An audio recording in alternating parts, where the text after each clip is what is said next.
Okay. All right. So welcome everyone. My name is Amir Khan. I host our weekly newbie coaching calls. I'm glad that you're all here. Just to let everybody know and remind you the format of these calls. These are very short calls. They are exactly 40 minutes. And we like to stay on one topic only. We focus on one topic, one subject for the call. Some weeks we have a subject that I choose and I talk about that subject. Most of the subjects are rather fundamental, and that's what my idea is to be useful for newbies. However, I do want to mention that if you attend and you find there's a guest here who is still rather new, please understand that we are all member of our community and we learn from each other. And so every time you attend, what you're really looking for is that one gold nugget. So just look for that. I can assure you, there's always something you can learn from somebody who has done this. Even if they're a couple of steps ahead of you, you can always learn from them. All right. So having said that, today we have a guest, Mr. Cameron Peters. I'm so proud that he's able to join us today. So before I start, I'll ask him a few questions, and then we'll take questions from the audience. You can, as early as I'm talking to him, as early as then you can click on, I believe, react button in Zoom and raise your hand. I do not watch the chat room, so I won't be able to see the questions there. Also, I'd like to just shout out to all the people who have joined because you have taken time in the evening to join. So just to say hi to everyone. Craig, hi, Deborah, and Felicia is there. I see Bill is there. I see Cameron is there. I see Dennis. I see Ed, Eric, Ina. I see Heatherly. Hi, Heatherly. And Jessica is there. Joel. I see Mary. I see Michael. I see Rich. I see Shannon. I see Tyler. And I see Zach. Hi, Zach. So nice to see you all. Thank you for joining. And so just to remind you again, today's call is being recorded, so we will have a recording up. Please be patient with the recording. I myself edit everything and upload them, and some weeks I'm just a little busy and not able to do them the right way. So just be patient. So having said that, I'd like to welcome Cameron. Cameron is our guest. He's going to talk about his slow flip journey. Many of you may already know of him, but Cameron, if everybody else can please mute your mic. And Cameron, go ahead and unmute yourself, please. Hey everybody, how's it going? You guys hear me okay? Yep, perfect, perfect. Good to All go. right, Cameron, Good to thank you go. so much for joining. So let's start with, I'm still getting people joining, so I'm just going to keep doing that. While I'm doing that, Cameron, just go ahead and give us a little background about yourself before you joined the Slow Flip program, so we have a little context. Sure. So before I joined the SlowFlip program, I was in, I guess, what you call the W-2 side of the world. I was in the Air Force for 22 years. Not your traditional W-2, I guess, but I spent 22 years in the Air Force, traveled all over the world, did great things. I knew nothing about real estate way back in the day, way back in the day when I was maybe 18 years old or so. I did watch a lot of Carlton Sheets, and I got this idea in my head that, man, this would be amazing, right? Man, this would be great. But reflecting on that now, I didn't have anybody to support me or any kind of community like this or anything close to this to where I could ask questions and get those responses, right? So fast forward after I retired from the Air Force, I started wholesaling properties because I got this thing, I started hearing about wholesaling. What is this? How can I make money? I'm just taking a contract, I'm signing it, and then I'm signing it over here, and I got a check on the other side. It sounded too good to be true.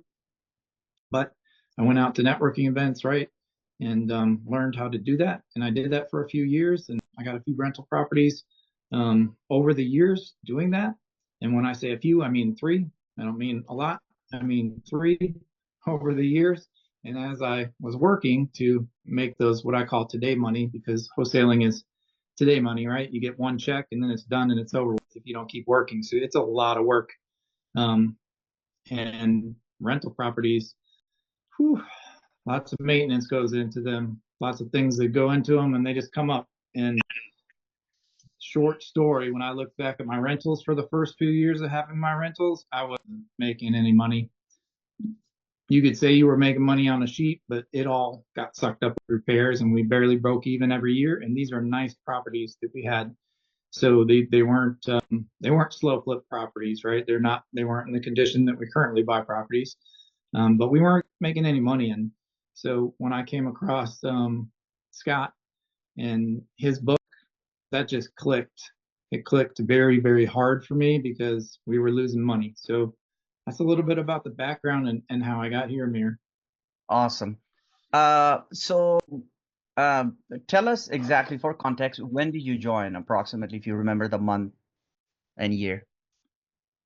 I do, because it's May of 2023, and that's the first time I met Joey Chinisi from this group at a local property, right? And I didn't know Joey, I didn't know anybody in this group, right? And I met him at a local rental of mine because I wanted to owner finance it, and I had been following him because he was owner financing everything in our area, right? I live in the local Hampton Roads, Virginia Beach area, and he walked me through, hey, this is how we would sell this property, right? This is the agreement for deed. And I was like, basically, like, eyes wide open, like, what are you talking about? Where'd you learn this? Hey, here's this book. Take a look at this book, right? And I mean, from there, all I had to do was read that book and I was in. So yeah, May of 2023. And then fast forward. So I think the next question, how many slow flips, right? 18 is where we're at right now. Perfect. And also you are actually coordinating and doing the filling also for the community. So we'll talk about that in a moment as well. So this is important because a lot of our audience are new. Either they haven't bought their first slow flip, even if they bought their first slow flip. I like to ask this question: the very first slow flip that you bought, tell us that experience. So the first one was in Peoria, and we have quite a few in Peoria. Peoria's been pretty good to us. The first one that we bought, we found it off the MLS.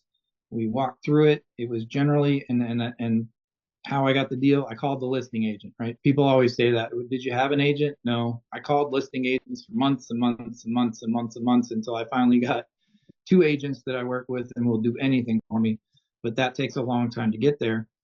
So we walked the property, and the property looked generally in good condition. All the systems were there, right? The furnace was there, all that stuff was there.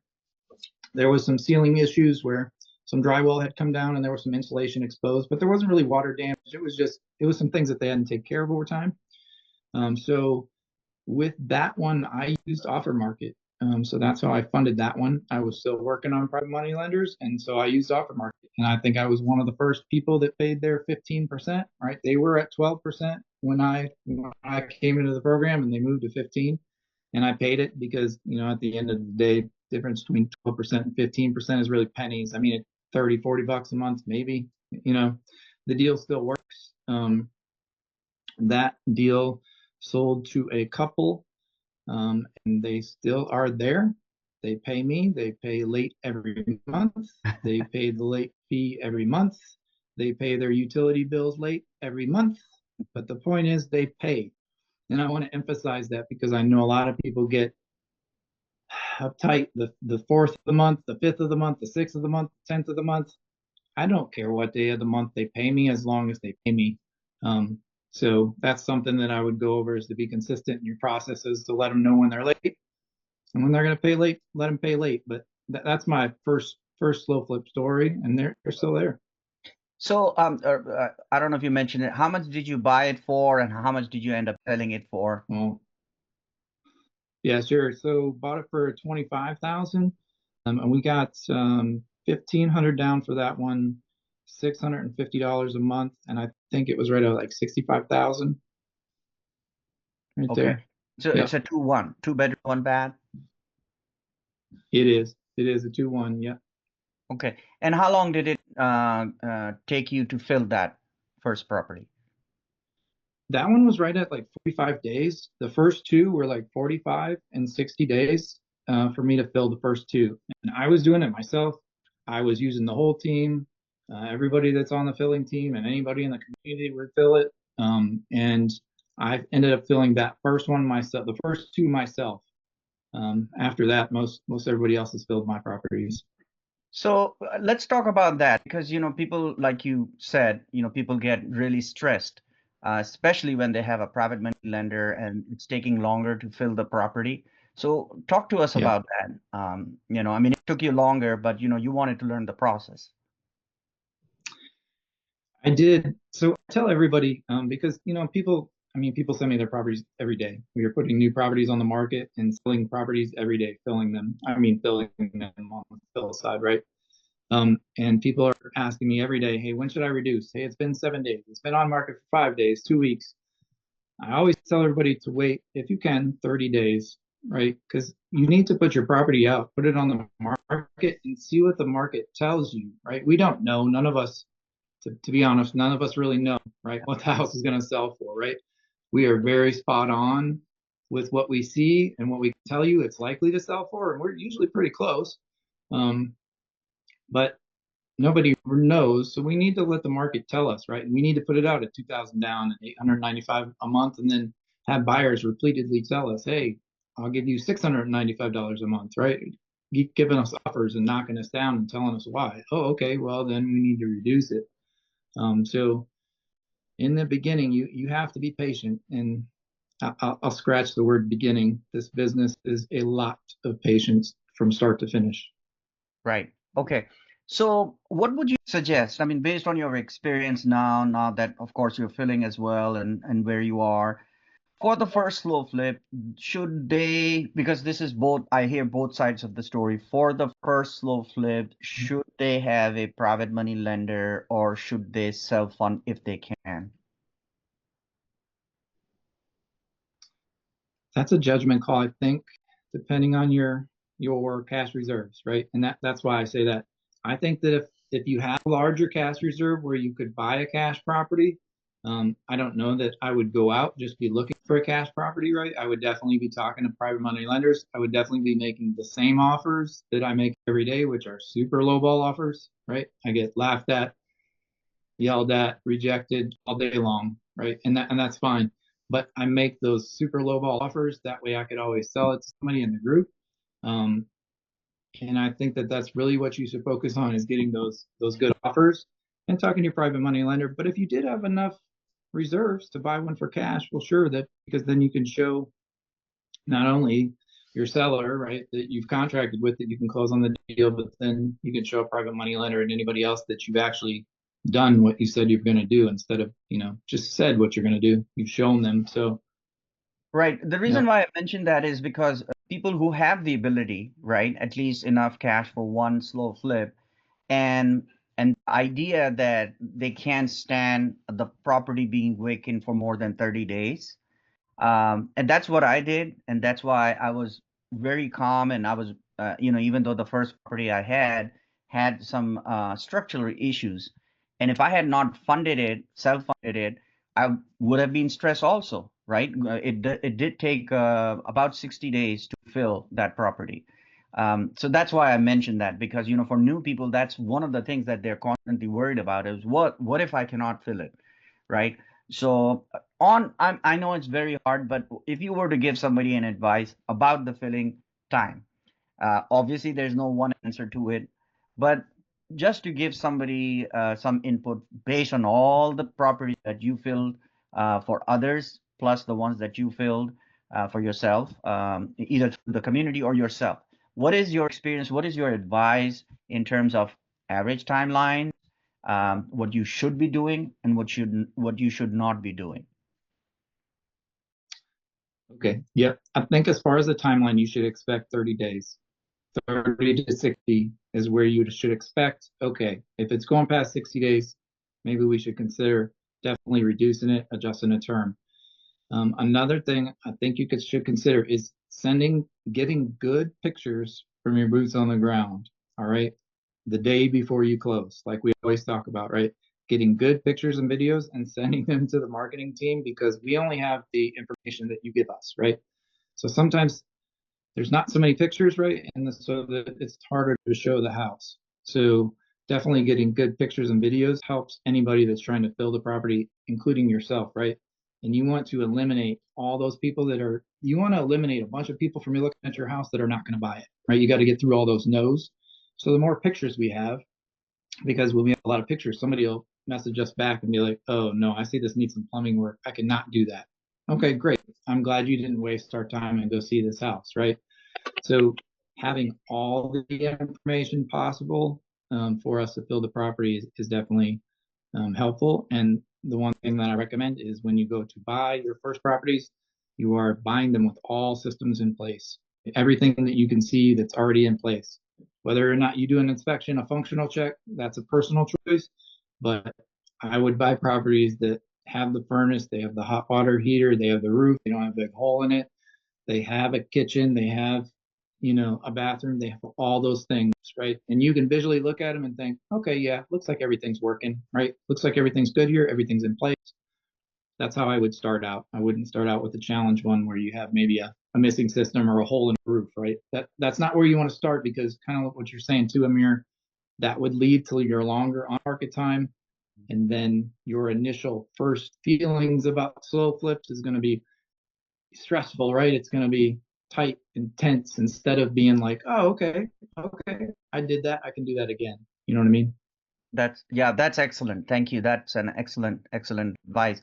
So my next question is more about, people, I see these comments on school all the time. They're talking about things that have to do with scaling and system. There's nothing wrong with systems. I'm a big systems person, but I see a lot of people get concerned about things when they get to 30 properties, 50 properties, whatever. Give us your advice. If somebody has one, two, three properties, what should they be focusing on at this point? Keeping it simple, just looking at more properties and keep looking for your private lenders, keep making your offers and keep looking to fill your property and just keeping it really simple. Don't worry about all that scaling and growing. Just take it one property at a time. If people talk about systems, and I think one of the first systems you would want to buy is a property management system. Something like Buildium. I'm very partial to Buildium, but something where when you get that property, now you can set your buyer up in a system where they can go and make their payments. They can, they can report a maintenance issue to you. I mean, hopefully they're not sending you a maintenance issue, but they can send you a note in the system, but they can have a system that tracks the payments when it's the 6th of the month right now and it's late.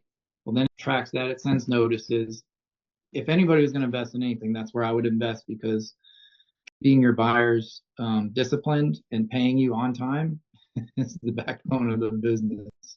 It's a job. Absolutely. All right.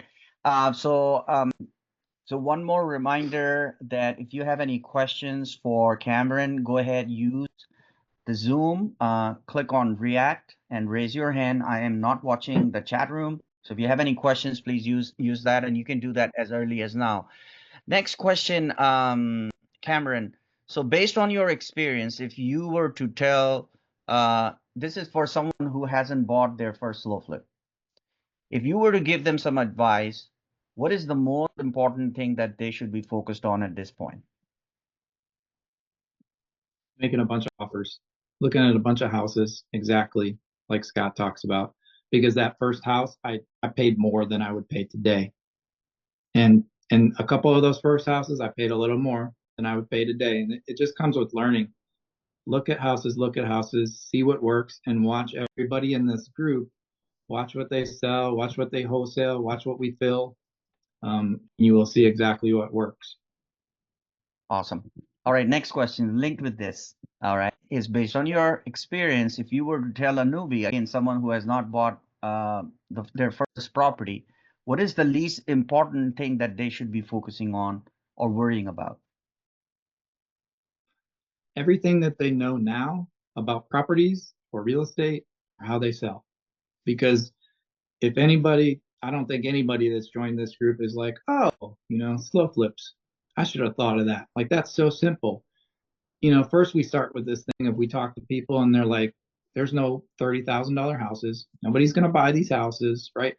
So all these things that we come into already programmed in our brain, that's the least thing you should be focused on. You should be listening to everybody in this group who's doing it, and you can see the certitude, like right in front of you, right? That these people are out here doing it, they're making money and they're successful, and just follow that with faith and forget all that stuff and forget anybody that's telling you anything if they have not done this business.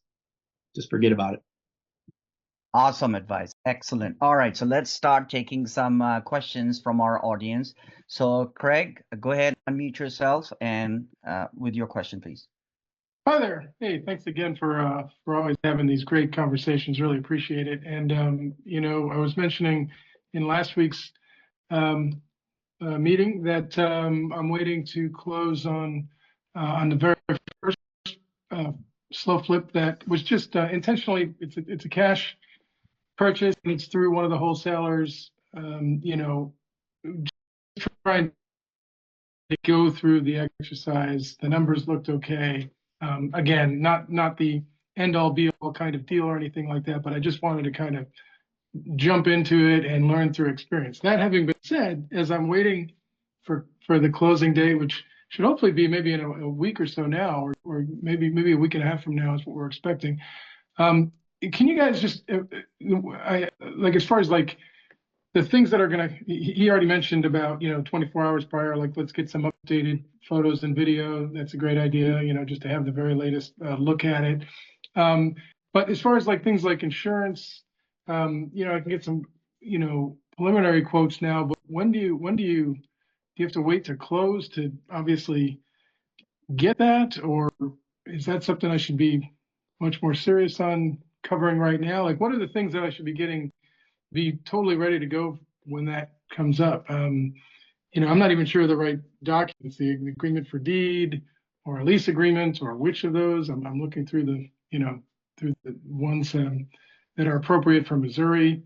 I've just been running myself in circles about like, my process and trying to figure out what the right steps are to make this deal and get it filled after it's done. All right. Yep. So no worries there. Cameron, go ahead. I think.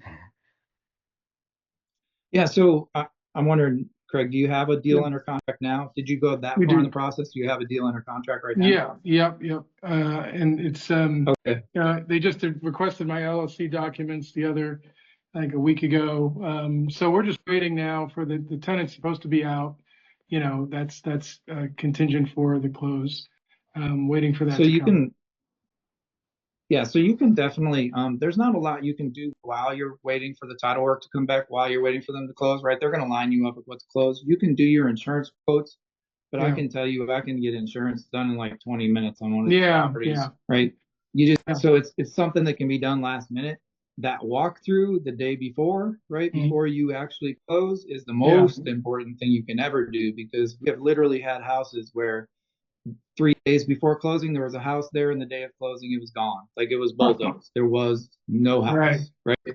So you don't, then, if you've already closed, then you're in a tough situation. So that's the number one most important thing. But Okay, yeah, everything, duly noted. And then you're saying, so the title company though should sort of help with the rest. I mean, I've done obviously, property purchases before, but not quite sure as far as what I see things about land trusts. I see things about, this state versus that state. So this one's in St. Louis, and I'm just trying to anticipate which agreements, which paperwork is correct for yeah, Missouri.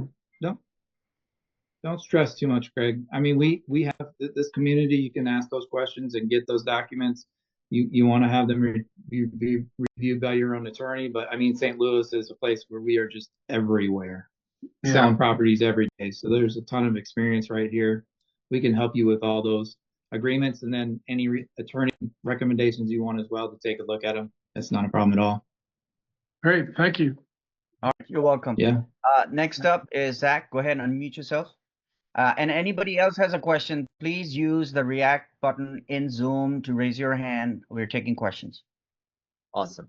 Yeah, first of all, Cameron, thank you so much for sharing. And I have seen you on Facebook quite a lot. So I joined some of the Facebook groups and I saw a lot of your posts and I learned a lot from you, even passively. Now it's great to see you in person.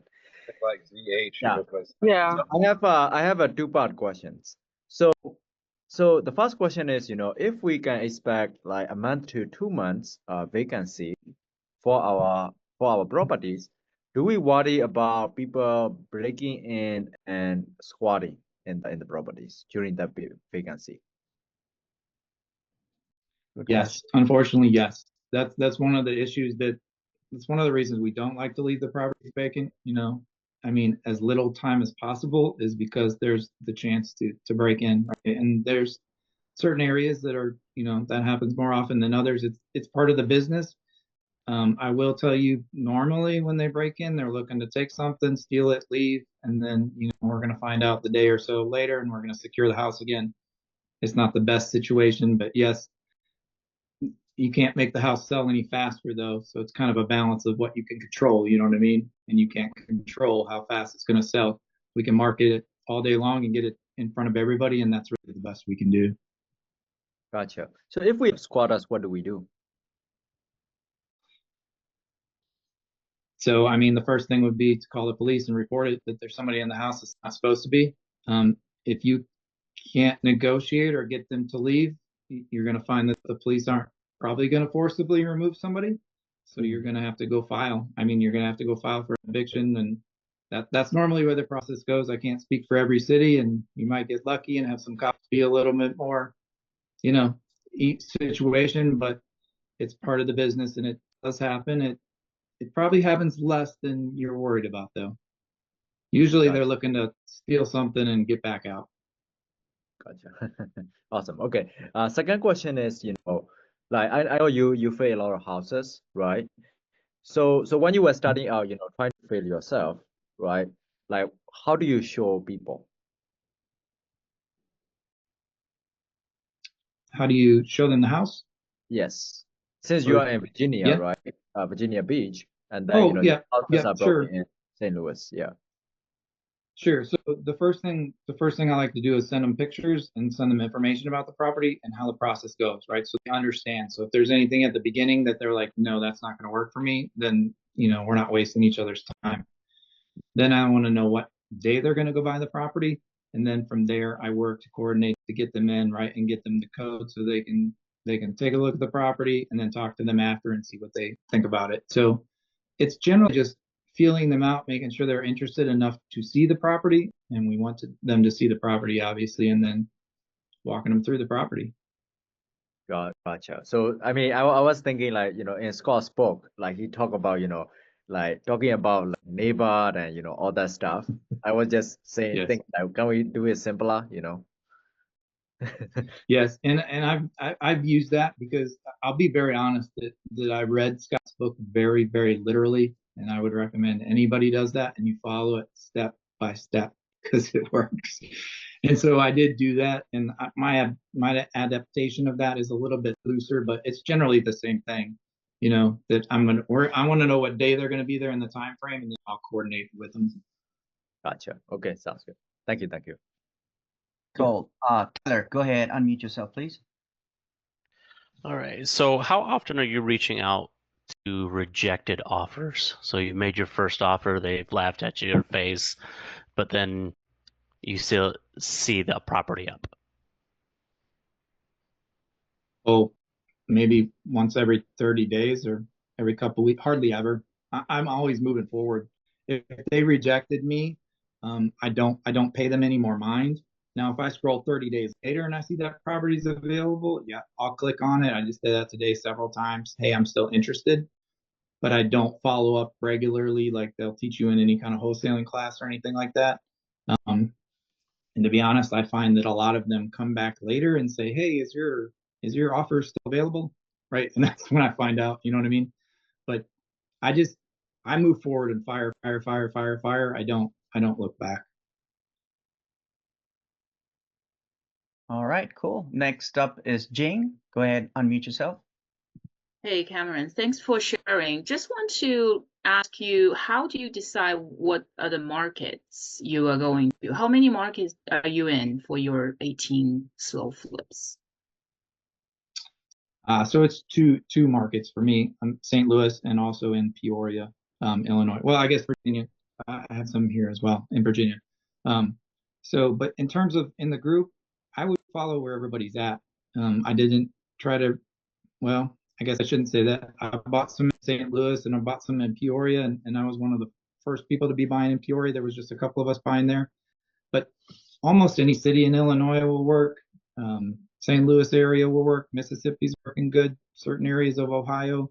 I would follow where everybody is at because they have the resources. You know, if you have an issue and your properties are in St. Louis, they're in Peoria, Decatur, or those areas in Ohio, you can reach to somebody in this group and be like, hey, I need a contractor, or I need somebody to change locks, or I need this done, and you can get anything done. If you're out there in the middle of someplace by yourself, you can set all that up. You can. It's just a lot more work. So I would definitely follow in the footsteps of everybody here because there's a reason they're in that market. Certain markets have certain nuances that you got to deal with, but just like anything else, goods and bads with everything. Okay, great. Thank you. Yeah, I do see several cluster of everybody is in those few markets. I don't know why people are just, I know it works. The very quick second question is, do you actually go to MLS, call those active listings, or you try to source off-market deals? So in St. Louis, I call all the listing agents. In Illinois, I have an agent that will make offers, right? And in Peoria, I have agents in Illinois, I guess is the short. But in St. Louis and in some of the smaller agents, I still call. I just get the listing number right there off Zillow. I use Zillow all day, and I just call them. Is it still available? And that is actually how I've found the two best agents that I work with. Is they were the listing agent first, but it clicked, and they were willing to do way more than that, and they're so amazing. So yeah, but you got, and the truth is 90% of them won't even answer your phone call or your text, but you just got to keep going. Thank you. Appreciate it. That's all my questions. Okay. All right. Next up is Heatherly. Please go ahead and unmute yourself.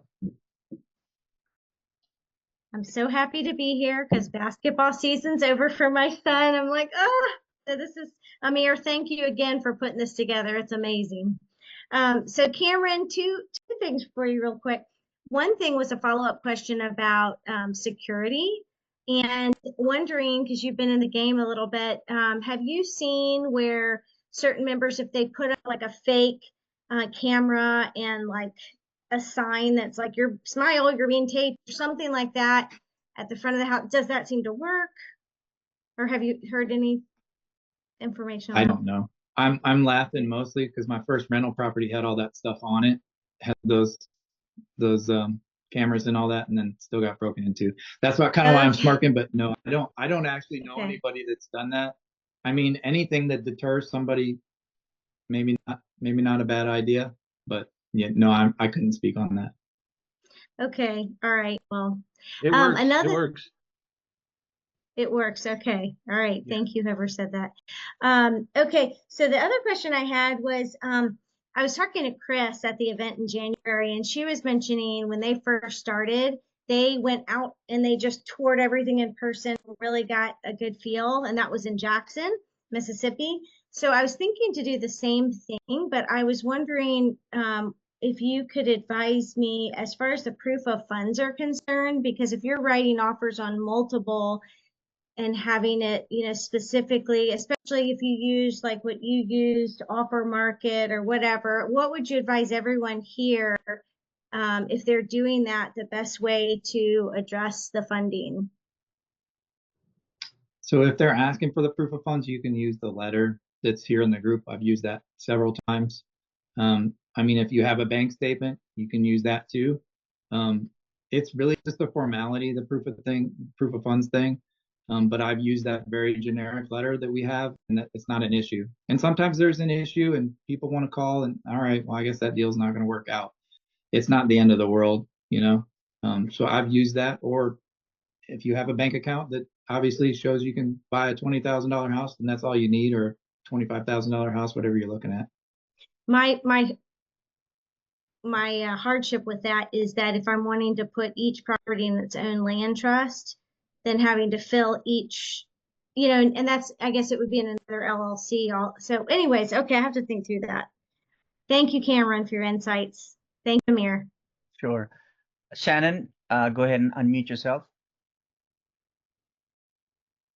Okay, there we go. Hi. So I am super excited to be here. I'm brand new. Joined one day just to get on the Zoom call immediately. So I haven't listened to much. I didn't get to go to the January event. I've read the book. I just bought the 3 properties from Joey that were in an upscale neighborhood. And in looking at them through all the training I've had in real estate and flipping and stuff like that, it looks like one of them would be great for a slow flip. They all could be slow flipped, but they all have tenants in them right now. So you said immediately go, like before you close and go through the houses, we can't get in the houses. So is that super scary? I mean, I totally trust Joey. And the reason I'm asking on here is because I don't want to blow his phone up with questions. And I feel like I'm asking him a bunch of questions. You guys are probably going to say do, because he's he's earned money on me for sure. But that's what this is about. We're all supposed to win. So that's kind of my question is what, I kind of want to flip 2 of them because the ARV is 160 and I'm getting them for 30. What are your thoughts there? I don't know. I mean, is in your school of thought, is it just slow flip all the way, or what do you think? Yes, definitely. I mean, that's my opinion, right? I can't tell you what to do, obviously, but that's slow flips are, to me, they make the most sense. And I'm not sure if you want to do flipping, right? I've done some in my area and I didn't enjoy it, and I wouldn't want to do it from a distance, but that's just Cam talking. I think that, I mean, if you are buying properties that are already tenant occupied, then there is that chance that you don't get to walk the property, right? Because they won't allow it, because technically they don't have to, right? I mean, there may be ways around that too. Maybe the lease allows them to give notice and to walk the property. I don't know, but that may be a situation that you would have to deal with, right? But the first thing when we have inherited tenants is to go ahead and, if they're good paying and they're performing, then offer them the property, right? See if they want to buy it and stay in place. Yeah. That's the most ideal situation. But I can't give you any expertise or advice on flipping out there or anything like that. I've never done it. Okay. Well, this is actually in Illinois. The homes are, and I live in Utah. So I'm pretty far away, and I am open to just slow flipping all of these, but we are in a position where, since we're just starting in the industry, the money would be good, for a couple of things. But at the same time, the slow flip concept is genius to me. I just feel super overwhelmed by the systems, which I listened to that call this evening, but the systems attached to it are still so foreign to me. How do I learn just keep all it that? simple in the beginning. Okay. Just keep it simple in the beginning. It's not super complicated. It's just, you're just learning it right now. Just keep it simple. Work through it. It'll all work out. Awesome. Okay. Thank you. Yeah. Okay, so we just have 2 more minutes, so we won't be able to take all the questions. So if you guys have more questions, you can DM Cameron directly. Michael, go ahead, unmute yourself. Hey, Cameron, this will be quick. Are you buying on market, and from what websites are you buying, or that you're using mainly to buy properties? You mentioned Yeah, Zillow. so I pretty much only use Zillow and Facebook Marketplace all day. That's pretty much the only places I buy properties, or maybe something in the group if it's being wholesaled. But Zillow and Facebook Marketplace all day long.